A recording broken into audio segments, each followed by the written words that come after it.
Biblia Nácar Colunga. Introducción al Nuevo Testamento. El Nuevo Testamento, plenitud del Antiguo. 1. La epístola a los Hebreos comienza dándonos en breves y lapidarias palabras la diferencia entre el Antiguo y el Nuevo Testamento. Habiendo Dios hablado a nuestros padres en diversas maneras y muchas veces, por medio de los profetas, al fin en nuestros días nos habló por su Hijo, a quien constituyó heredero de todas las cosas, por quien hizo el mundo, el cual, siendo el esplendor de su gloria e imagen de su esencia, y que con el poder de su palabra sostiene todas las cosas, realizada la purificación de los pecados, está sentado a la diestra de Dios en las alturas. Hebreos 1:1-3. En el Antiguo Testamento, Dios se sirvió de los profetas para instruir a su pueblo. Abraham, Moisés, David, Elías, Isaías, etc., reciben las comunicaciones divinas y cada uno, en su forma, van enseñando al pueblo a fin de que le sirvan de norma en la vida que el Señor le tiene trazada hacia Cristo, objeto supremo de sus esperanzas. Todos estos son, usando de una palabra de San Pablo, como ayos que llevan de la mano a Israel hasta conducirlo al Maestro Supremo, de quien recibirán la plenitud de la revelación. Gálatas 3:24. A él, unigénito del Padre, esplendor de su gloria e imagen de su esencia, por quien hizo todas las cosas, le está reservada la obra de la restauración de las mismas, destruyendo el pecado y la muerte y volviendo las cosas a aquel estado en que al principio habían sido creadas, hasta entregar después al Padre los poderes recibidos y que sea Dios todo en todas las cosas. Primera de Corintios 15:28. La preparación del mundo antiguo en los pueblos gentiles. 2. Así, el Nuevo Testamento es la plenitud, el cumplimiento del antiguo, como este fue la preparación de aquel. Mas la preparación para la realización de misterios tan sublimes debía por necesidad ser larga y trabajosa, ni podía limitarse a un solo pueblo, debía extenderse a todos, que no se trataba solo de la salud de Israel, sino de la del género humano. Y para esta preparación era ante todo preciso que el hombre, caído en el pecado por la soberbia, se convenciese por propia experiencia de su incapacidad para levantarse de su postración, para alcanzar la verdad y la vida, para lograr aquella perfección y dicha a que aspiraba cuando deseó ser como Dios. Génesis 3:5.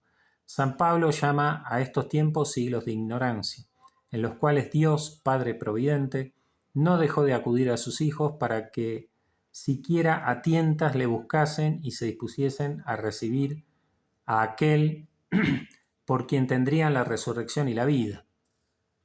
De esta preparación corresponde a Israel la parte principal y por ello fue de Dios escogido como pueblo peculiar suyo, dándole la ley y las promesas. Pero también tocaba su parte a los demás pueblos de la tierra, llamados asimismo a gozar de la gracia del Mesías, pues también son ellos criaturas de Dios. Éxodo 19:5. Estos pueblos se nos presentan al principio de la historia aislados, con sus dioses propios y su culto, sus reyes, su territorio bien delimitado, viviendo siempre con gran recelo de sus vecinos, y las relaciones de unos con otros son más que nada guerras. Entre estos pueblos hubo quienes se aventajaron en poder y en ambición de dominar. De aquí nacieron los grandes imperios orientales que poco a poco fueron borrando las fronteras y preparando la unidad del mundo antiguo. Primero el asirio, al cual sucede el babilónico, y a este el persa.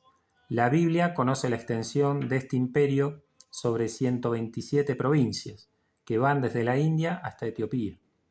Otro imperio aparece en Occidente, el macedonio, que después de absorber las pequeñas repúblicas griegas, se adueña del imperio persa con la aspiración de juntar en uno el Oriente y el Occidente y formar con ambos una grande unidad política informada por la cultura helénica.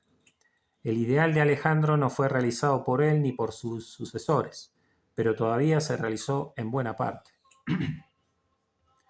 Viene, por fin, de las regiones occidentales la fuerza de Roma, que después de haber sometido a su imperio a los pueblos del extremo occidental de Europa y del norte de África, se vuelve hacia el oriente e incorpora a sus dominios una gran parte del imperio de Alejandro.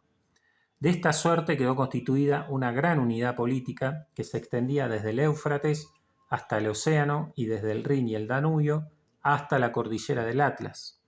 Todas estas provincias obedecen ahora a una sola autoridad, habiendo desaparecido las fronteras que antes las dividían y permitiendo a los súbditos de tan vasto imperio recorrer sin estorbo alguno todas las vastas provincias en que mantenían el orden las legiones romanas. 3. Pero no es solo la unidad política lo que Roma impone, sino también la unidad cultural. Por encima de la cultura peculiar de cada pueblo y de la que imponía la dominación romana, se extendía la cultura helénica, la lengua, la literatura, el arte, la filosofía, creada por los griegos, que Alejandro y sus sucesores extendieron por el oriente, y que las colonias griegas y luego el mismo imperio romano, vasallo en lo cultural de los griegos, difundieron por las provincias occidentales, viniendo a constituir otro principio de unidad más fuerte que el primero. Una parte del helenismo era la religión. Cada pueblo tenía sus dioses, pero todos sintieron el atractivo del arte y de la mitología griegas. Dejándose influir por ellos, si bien compensándose de este homenaje con la influencia que ellos mismos ejercieron sobre la religión helénica.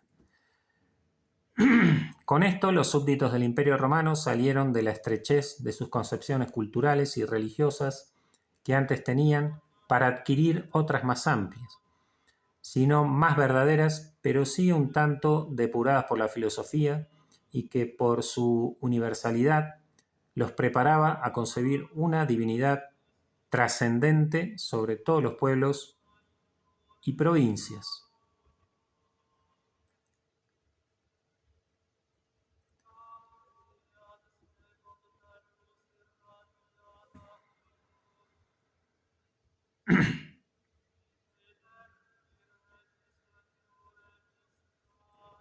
En el pueblo de Israel. 4. Israel había sido llevado cautivo por los asirios a fines del siglo VIII.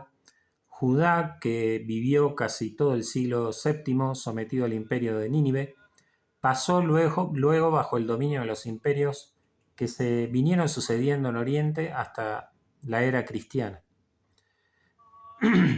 El Señor, que con tan preciosos bienes había enriquecido a Israel,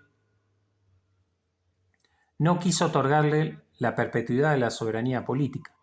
Los caldeos, que a los asirios sucedieron, castigaron duramente con el destierro de Judá los anhelos que éste tenía de independencia.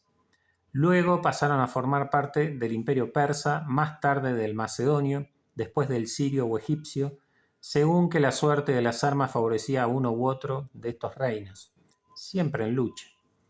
Los locos empeños de introducir en Judea el helenismo dieron lugar a la sublevación macabea, que terminó en la independencia de la nación bajo los príncipes de esta heroica familia, que fundaron en Judea la dinastía Asmonea. Pero los hijos de aquellos valientes que siempre unidos habían conquistado la libertad de su patria, no supieron seguir el ejemplo de sus mayores. Antes se dejaron llevar del espíritu de discordia, dando lugar a que Roma se creyera autorizada a intervenir en los negocios de Judea para imponer la paz. 63 a.C. Los príncipes asmoneos no aprendieron la lección y dieron lugar a que un personaje idumeo de grandes ambiciones, halagando a los caudillos de la guerra civil romana, Marco Aurelio y Octavio Augusto, llegara a ceñirse la corona de Judea y establecer en Jerusalén la dinastía herodiana bajo la alta soberanía de Roma, 37 a.C. Herodes, llamado el Grande, que lo fue por sus construcciones y también por sus crímenes, receloso como suelen ser todos los tiranos, cometió innumerables crímenes contra los elementos influyentes de la nación, contra sus hermanos, esposas y hasta contra sus hijos. Por otra parte, quiso atraerse los corazones del pueblo embelleciendo a Jerusalén con grandes monumentos y sobre todo con la restauración del templo, del que hizo una verdadera maravilla, gloria de los creyentes de Israel. A su muerte, acaecida poco después del nacimiento del Salvador, le sucedieron 3 de sus hijos con el título de tetrarcas. En Judea y Samaria, Arquelao; en Galilea y Perea, Herodes Antipas; y en la Traconítide, Filipo. El primero, al cabo de 8 años de reinado, fue destituido por Augusto, que puso en su lugar un procurador romano, 6 después de Cristo. Tal era el estado político de Israel al aparecer Jesucristo. 5. En el aspecto religioso se destaca la Judea con la ciudad santa de Jerusalén y su templo, centro de la vida religiosa de todo Israel. En toda la región imperaba el culto de Dios, excluidos totalmente los cultos gentílicos. La clase sacerdotal tenía su principal asiento en Jerusalén, donde se hallaban también los doctores más insignes de la ley y las escuelas más concurridas. Abundaban las sinagogas, fundadas muchas de ellas por las colonias de la dispersión, que en ellas tenían como su hogar cuando venían a Jerusalén en peregrinación. Por encima de la Judea está Samaria, perpetuo escándalo para los judíos, a causa de su origen gentílico y de su religión, mezcla de gentilismo y mosaísmo. Los samaritanos eran aborrecidos por los judíos, que recibían de aquellos el mismo pago. Un punto de su contienda tenía por objeto el lugar legítimo del culto, que los judíos ponían en Jerusalén, mientras que los samaritanos sostenían ser el monte Garizim. Los peregrinos del norte de Palestina, cuando iban a Jerusalén, rehuían pasar por Samaria, situada en medio de la Palestina, prefiriendo hacer un rodeo por el valle del Jordán o por la región transjordánica hasta Jericó. La Galilea, que se halla al norte de Samaria, era región montañosa pero rica. Sus habitantes eran trabajadores, nobles, aunque rudos, religiosos, aunque por su mayor contacto con los gentiles, menos escrupulosos que los judíos. El centro de la región venía a ser el lago de Genesaret, de 20 kilómetros de largo y 10 de ancho, rico en pescados y a cuyas orillas se hallan Tiberíades y Cafarnaún, Magdala, Betsaida, Corosaim. De las regiones situadas al este del Jordán se hallaban la Traconítide al norte y la Perea al sur, regiones ricas también, sobre todo por sus pastos. La población era mezclada, abundando los gentiles acaso más que los judíos.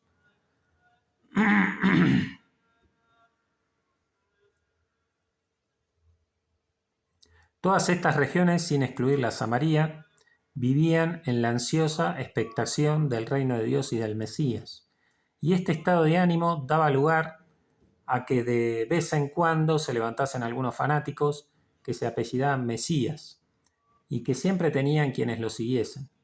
Pero el Mesías y el reino de Dios no lo concebían todos igualmente. La variedad de imágenes con que los profetas nos describen al Mesías y su reino era la causa de que formasen ideas muy distintas los que se adherían a la letra del texto sagrado. Sobre todo hacían en ellos impresión los vaticinios que hablaban del futuro y glorioso reino de David o de su vástago el Mesías. Avivaba más estas ideas el ver ocupado el país por los romanos, que como dominadores y gentiles eran de ordinario aborrecidos del pueblo. Por lo contrario, aquellos vaticinios de carácter más espiritual, como eran los del siervo paciente del Señor, y los que hablaban de la renovación moral y de la efusión del Espíritu de Dios, eran peor entendidos, como no fuera por algunas almas escogidas, tales como Zacarías y Simeón, en quienes el Espíritu Santo moraba de asiento. 6. Dominaban en Israel 2 sectas principales, la de los fariseos y la de los saduceos, que venían a ser los directores espirituales de la nación. La primera era la que tenía más influencia en el pueblo. Se distinguía por su severidad en la interpretación y en la práctica de la ley, aunque la interpretación fuera excesivamente material y la práctica puramente externa. Con esta práctica externa de la ley pretendían alcanzar la justicia, pero una justicia también externa, no según Dios, sino según su propia conciencia y el parecer de los hombres. Cuán arraigada estuviera en ellos esta idea se echa de ver en la parábola del publicano y el fariseo, y en el empeño que pone San Pablo en combatir la justicia de las obras, opuesta a la justicia de la fe, que nos confiere el Espíritu Santo. El apóstol, que había pertenecido a la secta, conocía sus ideas y cuán lejos estaban de aquellos altos principios morales que se hallan en la ley. Con esta admitían las tradiciones en las cuales se apoyaban para interpretarla y completarla. El Salvador reprende en ellos la falta de sentido moral, la avaricia, la ostentación, la vanagloria, la hipocresía. Mateo 23. Hasta donde llegasen estos vicios nos lo muestran las recriminaciones que dirigían a Jesús porque milagrosamente curaba en sábado a los enfermos. Por otra parte, los fariseos esperaban el reino de Dios y el reino del Mesías, que impondría al mundo el imperio de la ley mosaica y la hegemonía de Israel. Admitían el juicio final y la resurrección de los muertos, aunque muy celosos de los privilegios de Israel, todavía sabían acomodarse a las circunstancias de vivir en paz con los romanos. Los saduceos formaban la aristocracia y el partido sacerdotal, aunque no faltasen entre los sacerdotes adictos al fariseísmo,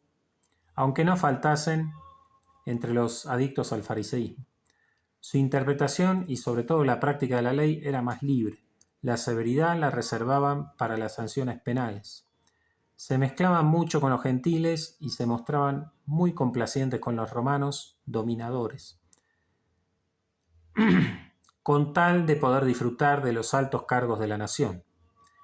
Esto les quitaba la popularidad de que gozaban los fariseos.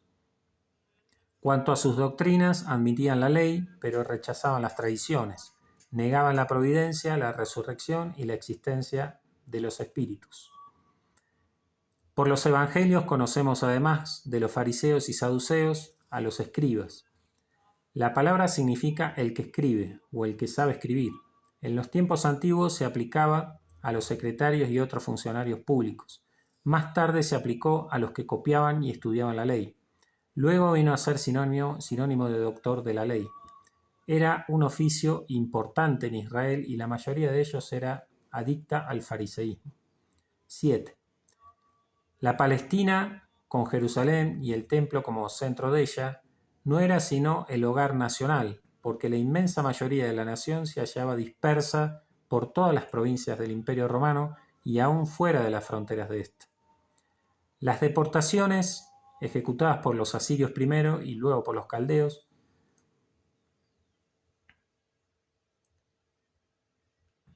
acentuaron a las provincias orientales a muchos hijos de Israel, de los cuales solo una pequeña porción volvió a la patria al promulgar Ciro el edicto de libertad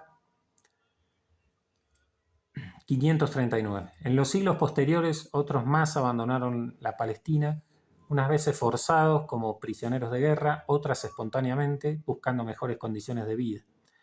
Los que de estos perdieron su fe religiosa y nacional quedaron como el agua de un arroyo que en el mar desemboca, diluidos entre la masa de los gentiles. Pero la mayoría, que se mantuvo fiel a la fe de sus padres, formaron colonias con frecuencia ricas por el comercio que lograron de los poderes públicos el reconocimiento de su nacionalidad y el respeto de su religión. Todas las grandes ciudades del imperio tenían colonias numerosas y todas las vías de tierra y mar eran recorridas por los judíos, que desde entonces adquirieron el espíritu comercial que hoy tanto los distingue. La fe religiosa y la ley, que los separaba de los gentiles, los unía entre sí y era la sinagoga el centro de cada colonia. 8. Otro detalle importante tenemos que consignar, su proselitismo que Jesús mismo consigna en el Evangelio. Sentían los hijos de Israel gran afán por incorporar a su pueblo multitud de gentiles, aunque no fuera una incorporación plena que igualase a los prosélitos con los israelitas. Pero aquellos renunciaban al gentilismo, reconocían y adoraban al Dios de Israel, creador del cielo y de la tierra, y guardaban los preceptos fundamentales de la ley.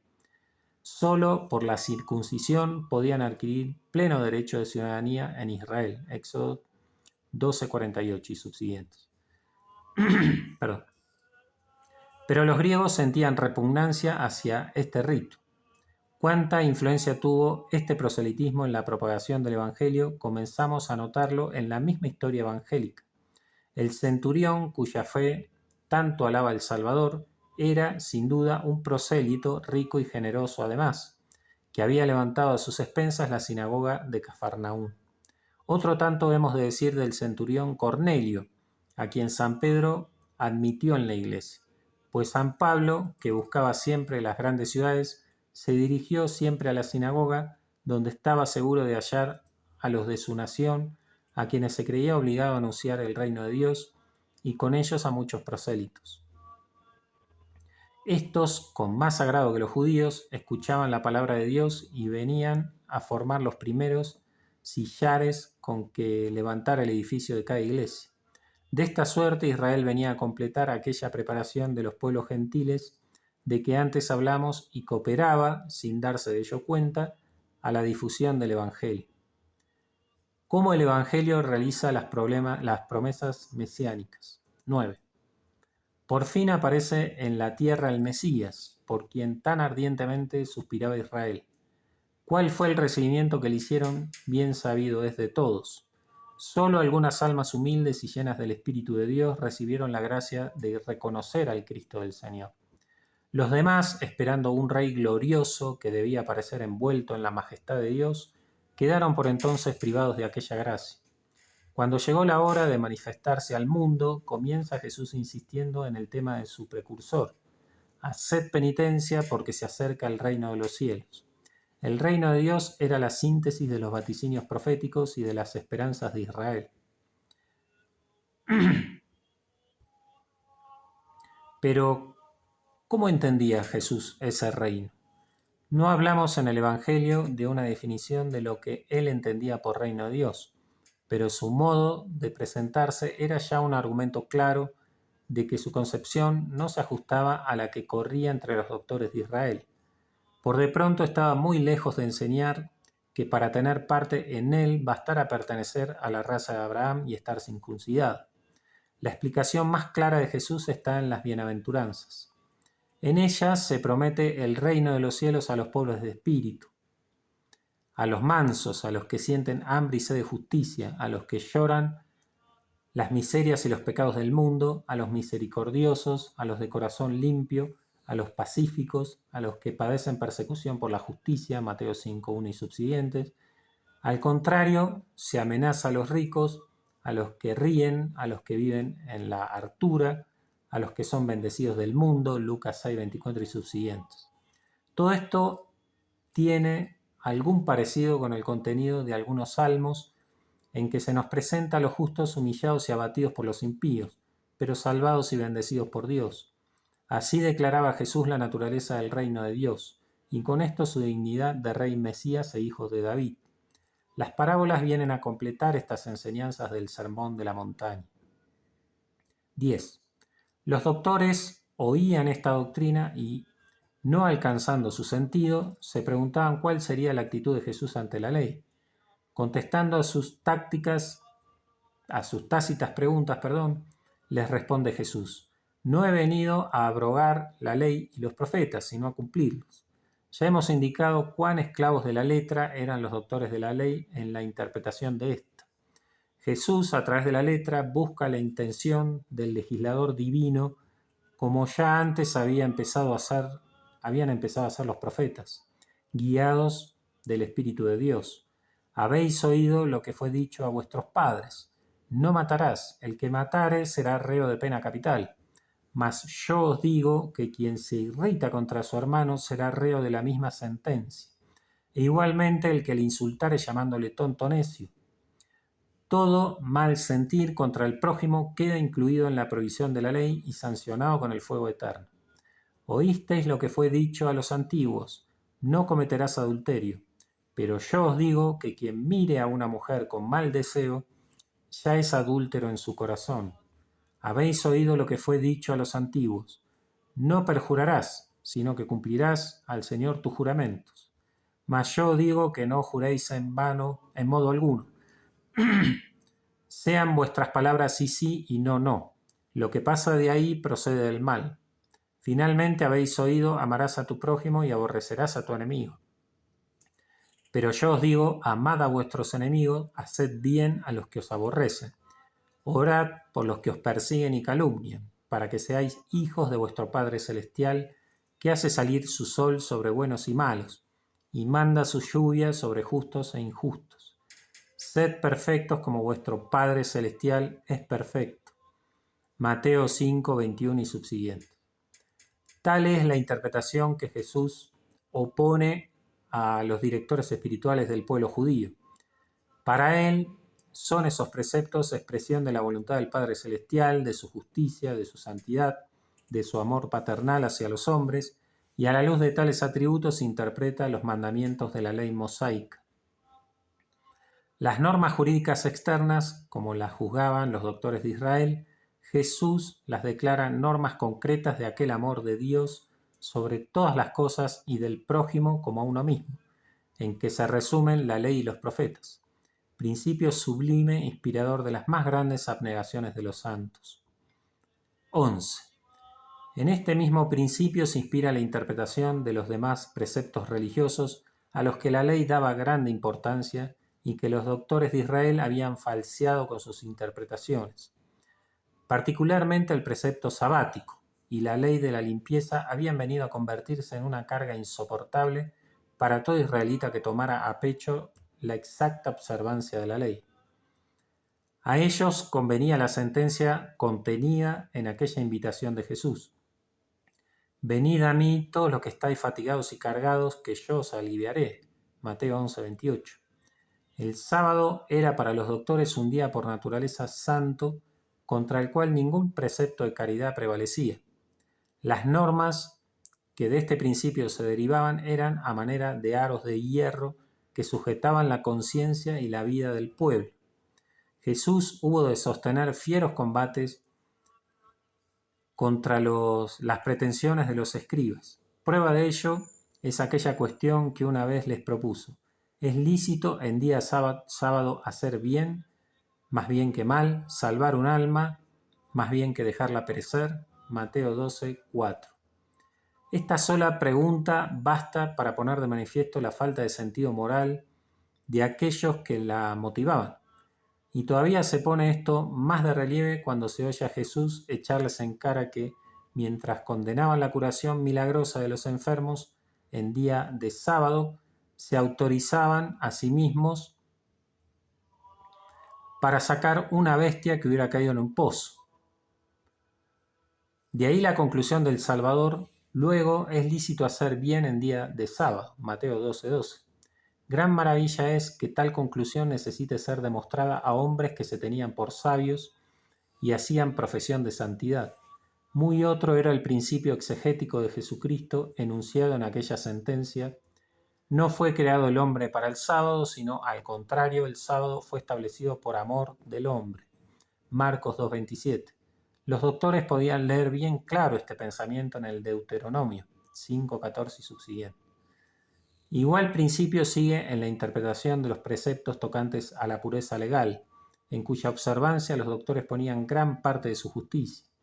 No comer ni aun tocar cosa impura, lavarse las manos y el cuerpo, y esto con frecuencia para alejar de sí cualquier mancha que pudieran haber contraído, purificar los vasos, los platos, los asientos y hasta los lechos de su casa. El juicio de Jesús sobre la conducta de sus contradictores es aquí más severo. Es que encontraba la doctrina de ellos más alejada de la verdad de Dios.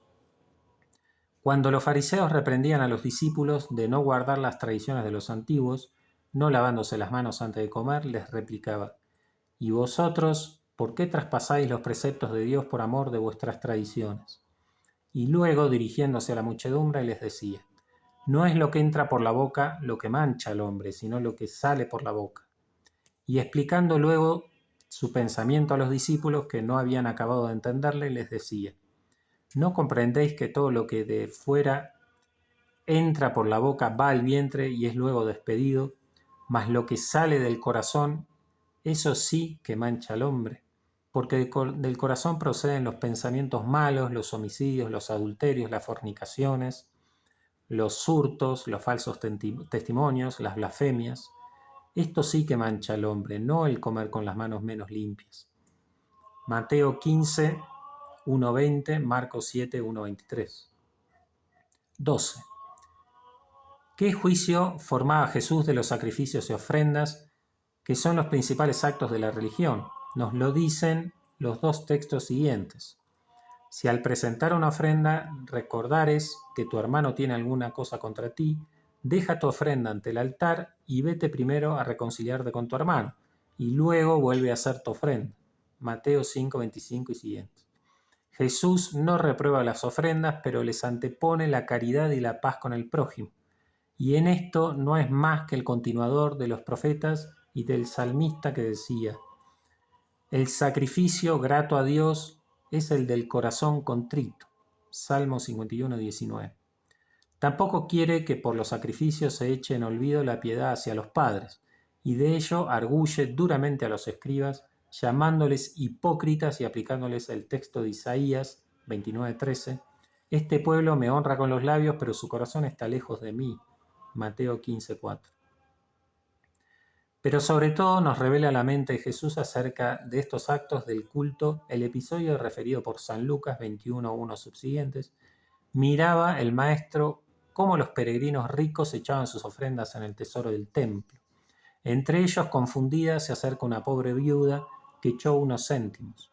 Jesús llama la atención de los discípulos diciéndole: esta viuda ha echado más que todos los otros, porque estos hacen ofrenda de lo que les sobra, mientras que ésta ha dado lo que le era necesario para vivir.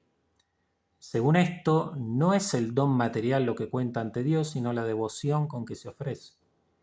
De esta suerte interpretaba Jesús la ley mosaica, dando remate a la obra empezada por los profetas, y en su interpretación llega a veces a declarar opuesta a las intenciones del supremo legislador ciertas concesiones o indulgencias hechas posteriormente al pueblo a causa de su indocilidad para seguir el camino recto de la justicia.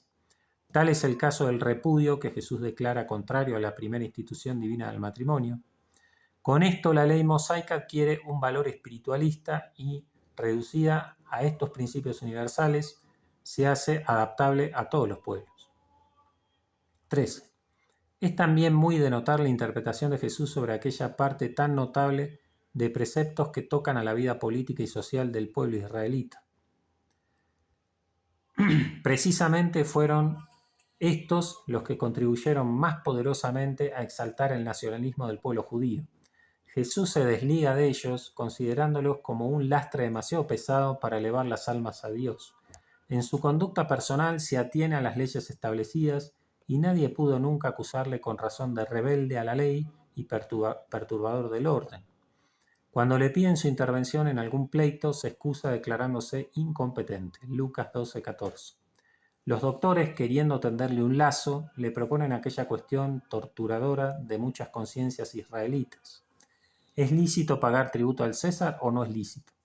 Negarlo sería ponerse enfrente de la autoridad romana. Afirmarlo equivalía a negar el privilegio del pueblo israelita de ser el pueblo de Dios y los derechos del Señor como Rey soberano de Israel. Jesús se da cuenta de las intenciones de los que le preguntan y les responde con una severidad bien merecida. ¿Por qué tentáis? ¿Por qué me tentáis, hipócritas? Mostradme una moneda. ¿Cuya es esa imagen y esa inscripción? Del César, le contestan. Pues dad al César lo que es del César y a Dios lo que es de Dios. Mateo 22:15 y subsiguiente. Con esto viene a desligar los deberes para con Dios de los deberes para con los poderes humanos. Separación relativa, claro está, ya que Jesús no desconoce que también estos poderes vienen de Dios y deben ser ejercidos según la voluntad del Padre Celestial. Pero esta distinción basta para eximir la vida religiosa de los poderes humanos y librarla de las pasiones y contiendas en que suele desarrollarse la vida política de los pueblos. 14. Toda esta doctrina moral tiene en el Evangelio un origen muy alto, tan alto como el concepto que Jesús tenía de Dios. Lo primero que notamos en los Evangelios es que Dios no pierde en los labios de Jesús ninguno de los atributos que le reconoce el Antiguo Testamento. Es el creador del cielo y de la tierra, es el conservador y proveedor de todos los seres, el que Ab eterno señala acá ser su destino, el bueno, el misericordioso, el omnisciente, pero Jesús nos descubre una condición de Dios que los profetas no habían hecho más que apuntar. Dios es el Padre Celestial de cada uno de los fieles y bajo este nombre quiere que le invoquemos, que le pidamos, que en Él pongamos toda nuestra confianza. Sobre todo nos descubre su misericordia hacia los pecadores, cosa que los doctores de Israel tenían muy olvidada, no obstante lo mucho que la pregonan los profetas y los salmistas. El Padre, en todo perfecto, ha de ser el modelo que hemos de imitar. La voluntad justa, santa y misericordiosa del Padre debe ser la norma perpetua de nuestra conducta. Y Jesús se muestra en toda su vida el perfecto ejemplar de cuanto inculcaba a los otros. 15. Pero hablando así de Dios, nuestro Padre, nuestra sentirse unido a Él con especiales vínculos, en el trato con sus discípulos dice siempre vuestro Padre. Más hablando de sí mismo, nunca tiene otro lenguaje sino mi Padre. Dios es siempre Padre, pero no lo es de igual modo para Jesús que para nosotros. Las relaciones con el Padre son tan íntimas que pudo decir en un desahogo de su corazón con el Padre: yo te doy gracias, Padre, Señor del cielo y de la tierra, porque escondiste estas cosas a los sabios y prudentes y las revelaste a los pequeños. Bien está, Padre, pues tal ha sido tu beneplácito. Y luego añade: todo me ha sido dado por mi Padre, y nadie sabe quién es el Hijo sino el Padre, ni quién es el Padre sino el Hijo y aquel a quien el Hijo quisiere revelarlo. Lucas 10:21 y siguientes.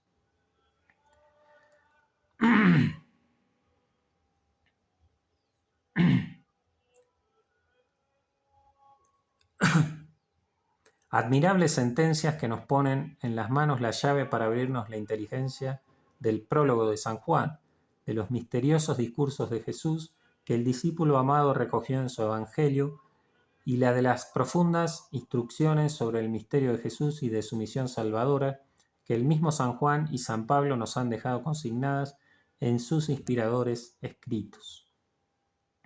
16. Esta universal paternidad divina abre horizontes universales al establecimiento de su reino entre los hombres, cual vislumbraban ya los profetas. El reino de Dios que establece Jesús no admite fronteras ni geográficas, ni etnológicas, ni temporales. Y al lado de la universalidad del reino de Dios, aparece en todo el Nuevo Testamento su organización interna de forma social correspondiente a la naturaleza social del hombre. Desde los primeros momentos Jesús traza las líneas de esta organización y prepara a los que han de constituir su piedra fundamental y ser testigos de la vida y doctrina del Maestro y portadores de la gracia que transforma a los hombres y los hace hijos de Dios mediante el bautismo y otros signos externos que llamamos sacramentos. Son sus apóstoles, o sea, sus enviados, como Él es el enviado del Padre, y Pedro recibe la prelacía sobre los mismos. Apenas hay libro en el Nuevo Testamento en que no se hallen claras las líneas esenciales de esta jerarquización que en los hechos de los apóstoles y en las epístolas aparece transmitiéndose a los obispos como sucesores de los apóstoles, de los cuales reciben con la imposición de manos la misión de continuar la obra que Jesús les encomendara. 17. No se reduce a esto solo la revelación de Jesús sobre el misterio del reino de Dios. Hablando con los discípulos les decía: si vuestra justicia no fuere mayor que la de los escribas y fariseos, no entraréis en el reino de los cielos. Mateo 5:20. ¿Qué justicia es esta de que habla Jesús? Entendemos que desde luego ha de tener por normas las que Jesús señala, bien distintas de las que seguían los doctores y los fariseos. Pero ¿cómo adquirirla? ¿Bastarían los propios esfuerzos? En el Antiguo Testamento se habla con frecuencia del Espíritu de Dios, que infundido en el hombre le trae la vida, la inteligencia, la santidad, la gracia de Dios. Por esto rogaba el salmista: no me rechaces lejos de tu rostro, ni retires de mí tu Espíritu Santo. Salmo 51:3. pues la efusión de ese espíritu es lo que los profetas señalan como característica de los tiempos mesiánicos. Esta es la alianza nueva que, según Jeremías, el Señor hará con Israel imprimiendo su ley en sus corazones para que todos le conozcan y amen. Jeremías 31-34. Lo mismo dice Ezequiel, prometiendo que Dios borrará todas las iniquidades de su pueblo y les infundirá un espíritu nuevo, dándoles, en vez del corazón de piedra, un corazón de carne para que guarden sus mandamientos, y ellos serán su pueblo y él será su Dios. Ezequiel 11, 18, 20. Según se cuenta en el libro de los Números, 11, 26 y subsiguientes, alguien que quiso mostrarse celoso del honor de Moisés le fue a decir que 2 de los designados por jueces del pueblo y auxiliares suyos estaban profetizando. A lo cual respondió el caudillo: ¿quién me diera que todo el pueblo profetizase y Dios le diese su espíritu? Pues esto que Moisés deseaba lo anuncia Joel para los tiempos mesiánicos, en que Dios derramará su espíritu sobre toda carne y todos profetizarán. 2:28. Esta promesa, según testimonio de San Pedro, se cumplió el día de Pentecostés, cuando el Espíritu Santo descendió sobre los discípulos que constituían la iglesia para no apartarse jamás de ella. El mismo apóstol decía a los oyentes que le pedían consejos sobre lo que debían hacer: haced penitencia, bautizaos en el nombre de Jesucristo para remisión de vuestros pecados y recibiréis el Espíritu Santo. Esta es la gran promesa que Jesús nos hace en el Evangelio, el don que al volver al Padre pedirá para nosotros, el que morando en nuestras almas las purifica, les infunde los sentimientos de los hijos de Dios, nos hace vivir como tales y después de la muerte nos volverá el cuerpo glorioso a semejanza del de Jesucristo. Este espíritu que procede del Padre, y por eso se llama Espíritu de Dios, se dice también Espíritu de Jesús, que lo da a quien quiere. Y aquí se nos declaran 2 misterios: el de nuestra santificación, que es obra del Espíritu Santo, y el de la vida íntima de Dios, resumido en el misterio de la Trinidad. Tales son, en líneas generales, las enseñanzas del Nuevo Testamento con que el Antiguo se completa, consumando su revelación y realizando sus promesas. Lo que el Señor nos enseña en los 4 evangelios nos lo declaran ampliamente los apóstoles en sus cartas, y la historia de los actos nos lo muestra actualizado en los comienzos de la historia de la Iglesia.